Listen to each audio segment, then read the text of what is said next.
ఇంకొక విషయం ఏంటంటే గత 10 సంవత్సరాల బీఆర్ఎస్ ప్రభుత్వం తెలంగాణలో డబుల్ బెడ్రూమ్ ఇల్లు కట్టిస్తామని చెప్పి ఊదరగొట్టిండ్రు. కానీ 10 సంవత్సరాలు ఎవరికి ఒక ఇల్లు ఇవ్వలే. ఇప్పుడు మన తెలంగాణలో 4,50,000 ఇల్లు ఈ ఆర్థిక సంవత్సరంలో కట్టాలని, దాని కొరకు 22,500 కోట్ల రూపాయలను ఖర్చు పెట్టాలని చెప్పి రాష్ట్ర ప్రభుత్వం నిర్ణయం తీసుకున్నది. ఆ నిర్ణయం మేరకు మన నియోజకవర్గానికి 3,500 ఇండ్లు వచ్చినాయి. మన గ్రామానికి 50 ఇందిరమ్మ ఇండ్లు మొదటి దశలో వచ్చినాయి. మళ్ళీ రెండో దశలో ఇంకొక 50 ఇండ్లు రాబోతున్నాయి. అంటే 10 ఏళ్ళు వాళ్ళు ఇండ్లు కట్టలే, కానీ ఒక్క సంవత్సరం లోపలనే మనం 4,50,000 ఇళ్ల నిర్మాణానికి శ్రీకారం చుట్టడం జరిగింది. అంటే పేద ప్రజల పైన ఈ కాంగ్రెస్ ప్రభుత్వానికి ప్రేమ ఉన్నది కాబట్టి ఈ కార్యక్రమాలు చేపట్టడం జరుగుతున్నది. కాకపోతే ఒక మాట చెప్పాలి మీకు, కాంగ్రెస్ పార్టీ గతంలో 6 గ్యారెంటీల ద్వారా అనేక హామీలు ఇచ్చింది.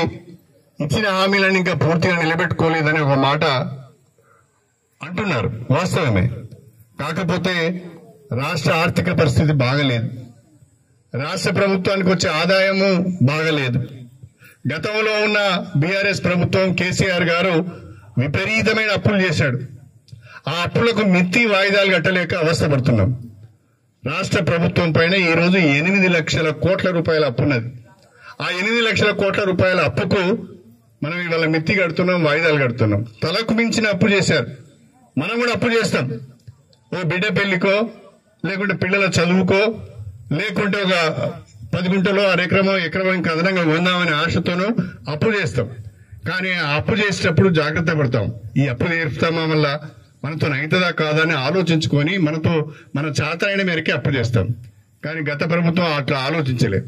ఇష్టం ఉన్న రీతిగా అప్పులు చేసుకుంటూ పోయి ఇప్పుడు అప్పు పుట్టే పరిస్థితి లేదు. ఇప్పటికీ నేను ఎత్తి మీద 8 లక్షల కోట్ల అప్పు ఉన్నది. మళ్ళీ అప్పు అన్ని ఎట్లా వస్తున్నామని బ్యాంకులు అంటున్నాయి. అప్పు పుట్టే పరిస్థితి కూడా లేదు. అయితే ఆదాయం తగ్గింది కాబట్టి, వనరులు లేవు కాబట్టి ఇచ్చిన హామీలను ఒక్కొక్కటే మెల్లమెల్లగా నెరవేర్చుకుంటూ పోతున్నారు.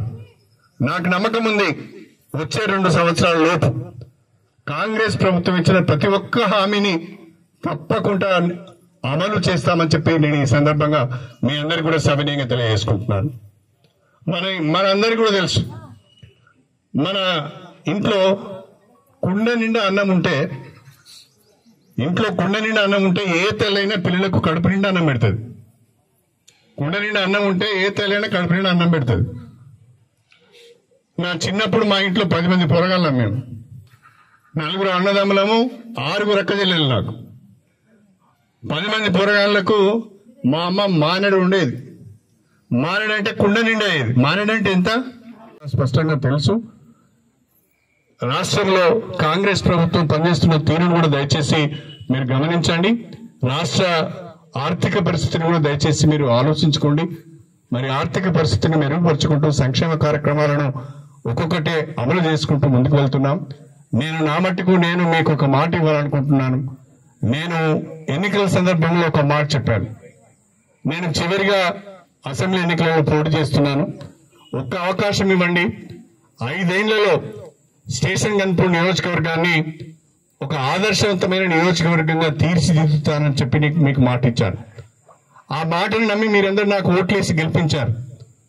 అనుకున్న విధంగానే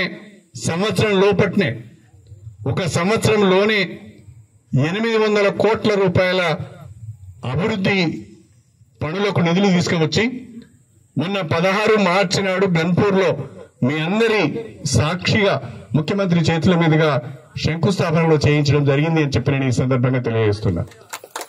16 మాసాలలో 800 కోట్లు వచ్చినాయి. ఇంకా వచ్చే 3.5 సంవత్సరాలలో ఇంకెక్కువ నిధులు తీసుకువచ్చి మీకు ఇచ్చిన మాట నిలబెట్టుకునే ప్రయత్నం చేస్తాను. నేను ఇంకొక మాట కూడా మీకు చెప్పాలనుకుంటున్నాను. నా 30 సంవత్సరాల రాజకీయ జీవితంలో ఎక్కడ కూడా నేను తప్పు పని చేయలేదు, తప్పటడుగు వేయలేదు, భూ కబ్జాలకు పాల్పడలేదు, పథకాలు అమ్ముకోలేదు, పదవులు అమ్ముకోలేదు, పనులు అమ్ముకోలేదు, బీఫామ్లు అమ్ముకోలేదు. నిజాయితీగా పనిచేస్తాను. మీ ఎమ్మెల్యే ఎవరు అని ఎవరైనా అడిగితే మా ఎమ్మెల్యే కడియం శ్రీహరి అని మీరు తలెత్తుకొని చెప్పుకునే విధంగా నా పని ఉంటుంది తప్ప మీకు తలవంపులు తెచ్చే పని మాత్రం నేను చేయను, అవినీతి అక్రమాలకు దూరంగా ఉంటానని చెప్పి ఈ సందర్భంగా మీ అందరికీ కూడా సవినయంగా తెలియజేసుకుంటూ, మరి మన నియోజకవర్గ అభివృద్ధిలో, మన గ్రామాల అభివృద్ధిలో మీరందరూ కూడా కలిసి